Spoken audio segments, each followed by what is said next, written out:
everybody. This is Monica from Huckleberry Mountain Botanical School of Herbalism, and I am talking today about just two really quick recipes that you can do for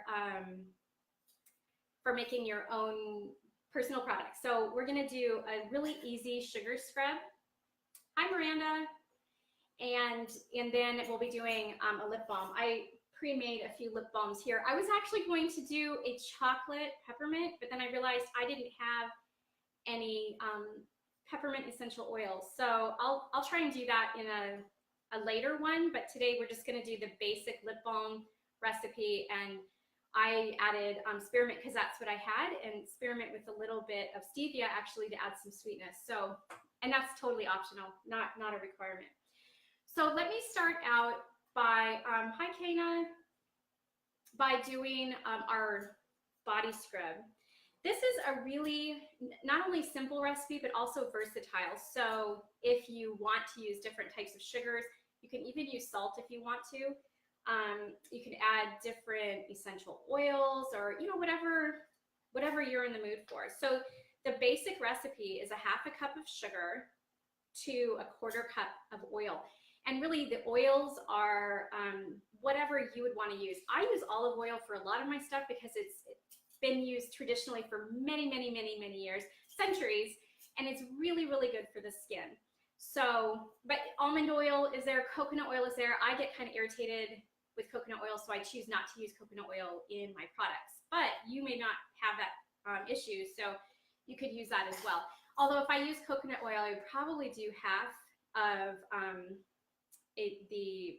olive or an almond oil or something, because the coconut oil tends to just really harden, and so that may be not what you're looking for. All right, so we're gonna do a half cup of sugar, and what I did is I actually took a tablespoon of the sugar out. I am using brown coconut sugar, organic coconut sugar, but you can use white. You're not eating it or putting it into your body, so it's perfectly fine to use on externally. And you can decrease this recipe or increase this recipe. So say you wanted to make some gifts for maybe some ladies you were having over, or you were maybe having a little birthday party celebration and you want to put these in like gift bags. Totally feel free to make a bigger batch. Just multiply each portion. So if it's a half cup of sugar and you want to make, I don't know, 6 batches, then you would be using 1.5 cups of sugar. And then instead of a quarter cup oil, you'd be using, am I doing the math right? 1.5, yeah. And then you'd be using quarter cup, no, that's 1.5. So 6 times 1/2 is 3. 3 cups of sugar. I can do maths, I promise. I was a homeschool mom. Okay, so we're gonna do a half cup of sugar. I took a tablespoon out because I'm going to actually put in some ground rose petals in there, and I didn't want to make it too thick. So I'm gonna add a tablespoon of ground rose petals in there as well. But that's an option as well. You don't have to do that. You can add things if you want to, but you don't have to. I just really like the smell of rose petal, and I like the way it feels on my skin. So I got my half a cup of sugar minus the tablespoon, and then a quarter cup of oil. Oh my gosh, you guys, this is so simple. Everyone should be doing this. And I do know there's a lot of great companies out there that sell these natural products, but this is so simple and it's fun, and you can have friends over and do it if you want to. I always talk about that because I think that everybody should have their friends over and be like making products. Sometimes, especially us ladies, we'll sit around and kind of talk about worthless things. Sometimes worthless conversations are good, but it's nice to get together and actually do things that allow you to bring something home and grow you a little bit in your skills. Okay, so I'm going to grind up this the rose petals here, if I can remember how to use my machine. Now I'm not going to make them super small because I don't want it to be a powder in there. I do want it to have a little bit of structure. Okay, so I'm going to try and show you kind of how much I did here. So can you guys see that even? Anyway, I hope you can see it. So I ground it, but not too fine because you don't want it to be completely powdered in there. So you're just gonna add that. And then whatever essential oils you want. And this is anywhere from 10 to 20 drops. So depending on how strong of a scent you're going for. Hi Sarah, I'm assuming it's Sarah. You know, you can go really heavy on the essential oil or you can do it lighter. That's totally up to you. So some really neat essential oil flavorings, I guess I can call them flavorings, that I like are lemon and grapefruit. Those are really invigorating to the skin. Lavender, which is soothing, and then Lang Lang if you're feeling sexy. So we're gonna do Lang Lang today. I'm gonna do Lang Lang and Rose, okay? So, and I'm gonna add probably, if I can get it to come out, about 10, because I think Lang Lang is pretty strong. I'm assuming I did around 10 because I stopped counting because I was too busy talking to you. All right.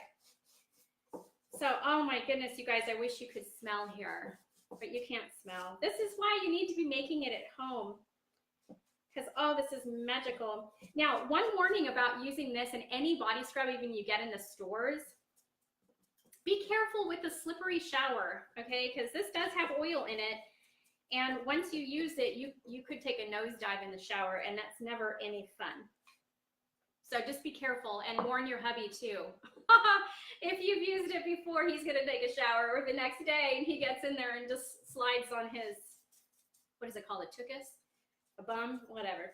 All right, so I'm just gonna put this in a jar. This will last up to 2 months, as long as you're careful about dispensing it. Now, if you're sticking your hands in there and using it, it's going to wear down a little faster, and if water gets in there, so just be careful when you're using it in the shower. Keep it up out of the water. Make sure the lid is on tight so that moisture isn't getting in. And this will last for quite a while. They have those cute little scoops. I have one in my bathroom. Cute little scoops that you could use to scoop it out so you're not putting in, you know, nasty finger germs or whatever. So keep it covered. And if it makes you feel more comfortable, you can always keep it in the refrigerator and take it out. There are so many options with this. I've even done it with coffee, because coffee grounds, and I actually use spent coffee, and so there is some water that's been introduced into that, so I make less and use it quicker. But that's really invigorating to the skin as well. So anyway, have fun with this. Let me know if you make it and what flavors or whatever you chose, because mine's a rose petal Lang Lang, which I know I'm gonna love. Okay, so now we're on to the lip balm. Now, you guys, lip balm is not hard to make. It takes very, very few ingredients. And as a matter of fact, it really only takes 2, unless, you know, you want to make something a little more fancy or whatever. And so if you're just going for a basic lip balm, you need oil and you need beeswax. But today I'm going to be adding my spearmint essential oils, and essential oils are just, they're nice. I not taste tested. I did that too. But I did test my lip balm, and so did Lindy this morning, and I was like, it's very refreshing on my lips. It kind of brings them to life. Lip balm has a little bit more beeswax than a typical salve would. Okay, usually when I make my salve or my body balms, they're a little more giving and spreadable. You don't have to make them that way, but I generally do. When I'm making a lip balm, you don't want it to be soft. You don't want to be rubbing it over your lips and it's just gushing everywhere. So I do add a little bit more beeswax to my lip balm. So the proportions for this are 1/4 ounce beeswax by weight for 1 ounce of oil by volume. And again, you can multiply this and do better math than I did earlier. I think Kana will sympathize with me on that, right, Kana? Okay. So if you're going to do this and you want to make, again, gifts or larger portions, out of the amount that I used today, I was able to make 7 tubes. And I'm not going to go pouring all 7 today because it's hot. And I'm just gonna tell you a little story here. So I have, my canning supplies, and I keep them under this table here. We have a shelf that allows me to keep all my canning things. Hero has decided that what are they called? They pick up, you know, the jars out of the hot water was a really cool toy. And so he ended up playing with it and breaking it, and I didn't realize he broke it until a couple days ago, and I forgot to replace it. So I will be using my hands today. I do not suggest that for you. Okay, when I make salves or balms, I use jars, and the reason I do is because look at that mess. Okay, I don't want to have to clean this out of a pot. It is so much easier. If you're making something larger, get a larger jar, or pick a pot that you don't care about and that you don't plan on using in the kitchen, so you don't have to sit there and try and get every single little bit of beeswax off. It's really stubborn and extremely difficult to remove. So I use jars or things that I'm not going to be using for regular cooking, so I don't have a disastrous mess. Also, I guess I just turned this on. I want to show you, I place these at the bottom of all of my pots when I'm working with the jars. It keeps them up off the bottom and allows it to not get so hot that it's going to burst. And that brings me to another warning. When you are using jars to make salves and balms, make sure not to use them too many times. Okay, these canning jars are great and they'll last for quite a while. But every single time you heat it up, it decreases the stability of the glass. So just be cognizant of what you're doing, because if you use it too long, or if you've used them for pressure canning or anything like that, you may have a spill. Fortunately for me, if it does bust open and break, I've wasted a little bit of oil, but I haven't gotten it all over the place. So I'm going to put that in there, and I use those little things. I have 3 at the bottom to keep my jar up and off of touching the base of the pot. Okay, and you guys, this is so simple. I am using infused oil that I've made, and it's a calendula. This is my favorite combination of infused oil to make into salves and balms. It's got calendula, why am I not remembering everything it has in there? Comfrey, plantain, and one more that I'll remember in a minute. I wish Lindy were here. She could tell me, but she had to leave. All right, so again, the 1/4 ounce beeswax to 1 ounce oil. That's what I have, and this will get you these little tubes. These tubes are so cute. These are really fun. You don't have to use these, but these are super cheap on Amazon. I'll put a link in there where I buy, which ones I buy. They hold a little under 1/4 of an ounce, and so you can kind of figure out how much is going to fit in there. But you have to include the beeswax, obviously. And they're just super handy. The one warning about bringing balms or anything like that in your purse is that they may melt. It's like anything else, although I think some of the commercial ones, like chapstick or whatever, have something in there that stabilizes them a little more. But we're using all natural, so don't think that you can stick it in a hot purse in a hot car and you're not going to get a little bit of leakage or spillage, or you're going to go opening up your lip balm and it's going to all over you. So that's what part of the reason why I like the clear, because you can tell if they're melted or not, and you can keep the lid on. But I've used non-clear as well. Okay, I'm sorry. I'm going to pour myself a cup of tea. Today's been an exciting day for me. So a little bit stressful. I made myself some stress relief tea, and you're joining me. That's good. Okay. All right. So I'm going to tell you 2 different ways. I'm putting the oil straight in here, and then I am putting the beeswax straight in as well. There are some herbal books that you'll bump into that will have you melting beeswax first and then adding the oil and then allowing it to come up. And you can do that. You can do it either way. I just find that it's easier to just stick the oil and the beeswax in there and allow them to get warm. I am probably going to add a little bit more water though, because you want, I wish I could move the camera. You want the water level to be just slightly above the oil and beeswax level, so that it's all under that water a little bit, and it'll melt a little bit faster because it's an even heat, if that makes sense. I use a chopstick to do a lot of my stirring and all that, partly because these are super, super easy to clean, so much easier than even, you know, spatulas and stuff.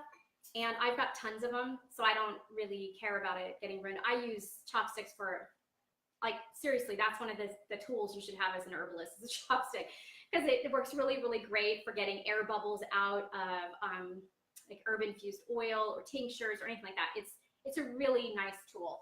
And so I use that here, and I'll keep stirring this. And it takes a little while to melt, but just kind of keep an eye on it. And as soon as it's melted, you'll want to take it off the heat, and that's when we'll be adding things. So while we're waiting for that, you don't have to have it on high. You know, you don't want it necessarily boiling, but you do want the water hot. This I highly recommend, okay? And I don't care what kind you get, but you need to get a funnel when you are working with these small little things. Seriously, it's kind of ridiculous.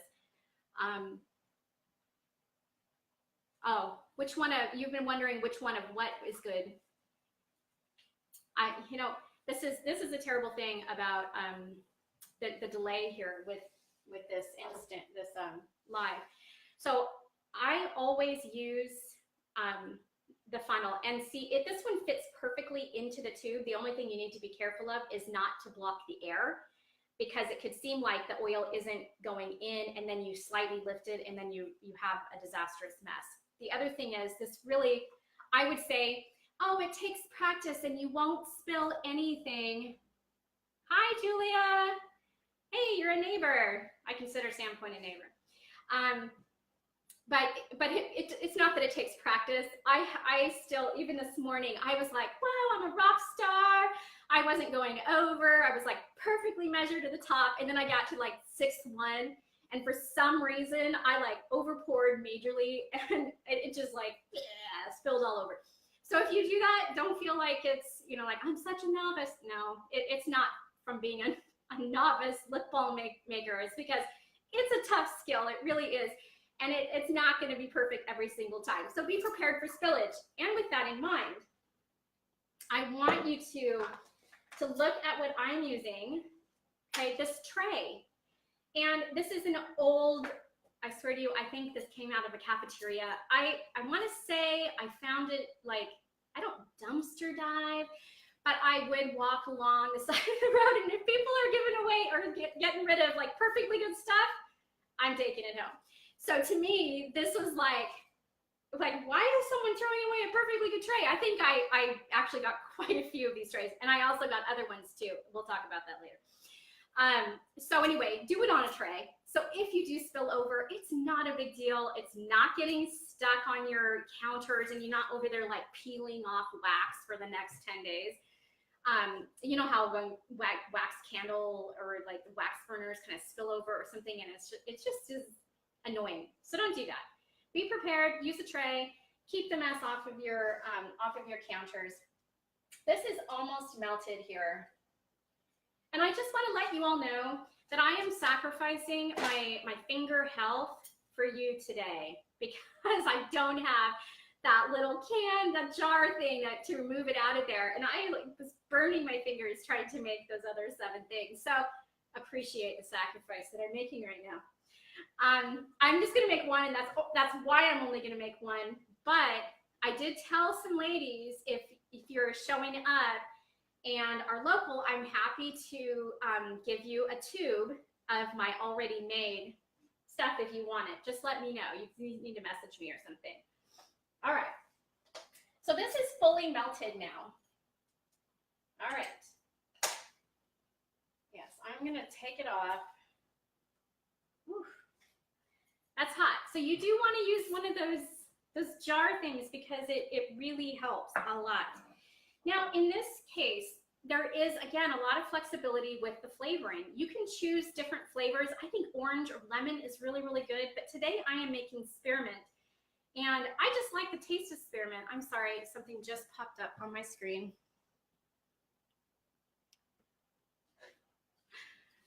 Sorry about that. So I'm going to add the spearmint now. This can be 2 to 4 drops per 1/4 ounce. So however many ounces you have going on, since we can fit probably 8 if I was a better pourer, I'm gonna go ahead and assume that we have 8 quarter ounces. So I got this, this is 2 ounces, and well, I'm gonna put about 20 drops, I guess, is what I'm gonna do here.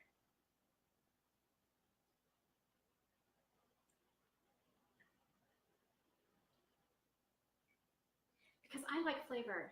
I mean, it's not like I'm sitting around eating my, my balms or anything like that. But if I do lick my lips, which I do quite a bit, I like to have flavor. But you can use very little or nothing at all. And I'm adding some stevia too, because that's just a little sweet. It's a liquid stevia, organic, real simple and easy. Another warning I want to give you about this is you need to pour quickly, because as the salve or the balm goes in, as soon as it hits that cold surface, it begins to get cool, and then it starts kind of hardening. And what I found is after about 6, you have to almost use the chopstick to make a hole and allowing it to continue to go through, because it just keeps thickening and thickening and thickening, kind of like cholesterol in arteries. But so I pulled it up slightly because I don't want it to create that vacuum seal again where no air can get in, and so it's sitting there and then you lift it up and it spills everywhere. So I just kind of lift it up slightly. I'm going to take this and oh, see, you guys are going to be impressed. I'm going to do it. I think I got it. It's not quite to the top. I do like going all the way to the top. So I'm going to put a little bit more in. I am spilling everywhere, you guys. No worries. All right. So I want to show you the color difference, and I don't know if you can see it or not. Can you guys even see the color difference? Just so you can see the difference between what is already hard and cooled and what isn't. And the reason I want you to pay attention to this is because if it's not cooled and you put the cover on it before it's cooled, it's going to bring in some moisture in there. So you want to let it stay uncapped. You do this with salves too. Keep the cap off until it's totally cooled and there's no moisture or heat left, and then you can cap it and put the lid on. I'm not even going to talk about how long these will last, because they will last for a long time. It's not going to last as long as, it's going to last way past the point that you'd be using it anyway. So those are the 2 super simple, easy recipes to do that are just fun. And I totally encourage you to invite some friends over and have like a night where you're doing some beauty products. I'm going to do 2 more on Thursday. I'm thinking a facial steam and maybe my herbal bath blend, which I absolutely love, or possibly something else. I don't know. If you have any ideas or you have something that you'd like me to demonstrate, let me know, and I can add that onto one of my lives, possibly Thursday, if you tell me soon enough. Okay, until next time, health and joy. I'm coming around because I got to turn the live off.